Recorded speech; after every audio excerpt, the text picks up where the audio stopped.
trafiku në Tiranë bëhet çdo ditë e mëmbytës. Sipas anketave, 70% e qytetarëve të Tiranës harxojnë mbi 1 orë në ditë në trafik, ndër të cilët 29% harxojnë më shumë se 2 orë. Trafiku i rënduar është produkti i ndërtimeve pa kriter. Sa më shumë të shtohet densiteti i ndërtimeve dhe i popullsisë në një lagje, aq më tepër trafik do të ketë. Kështu që ata që thonë ndërtoni kulla, pallate të larta nuk duan të llogarisnin sa do vuajnë qytetarët për të lëvizur nëpër qytet. Shkak tjetër i këtij trafiku është cilësia shumë e keqe e transportit publik në Tiranë.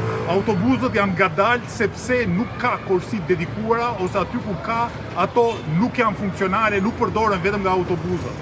Nga ana tjetër, cilësia e shërbimit në autobus është shumë për dëshiruar, nuk hapet kondicioneri, ka mbi popullim, çka i shtyn qytetarët që të përdorin makinat e tyre personale. Efekt tjetër i trafikut të rënduar dhe dencisë popullsisë është kriza e madhe e parkingeve. Qytetarët harxojnë një pjesë të mirë të ardhurave të tyre vetëm për të parkuar makinën në vendin e punës dhe në shtëpi kur kthehet. Tirana ka nevojë për më shumë frymëri urbanistike, Tirana ka nevojë për një plan të qëndrueshëm urbanistik, Tirana ka nevojë që të jepet fund ndërtimeve në qendër të qytetit brenda unazës madhe, përndryshe lëvizshmëria jonë dhe cilësia e jetës qytet ka përqen çdo ditë më e keqe.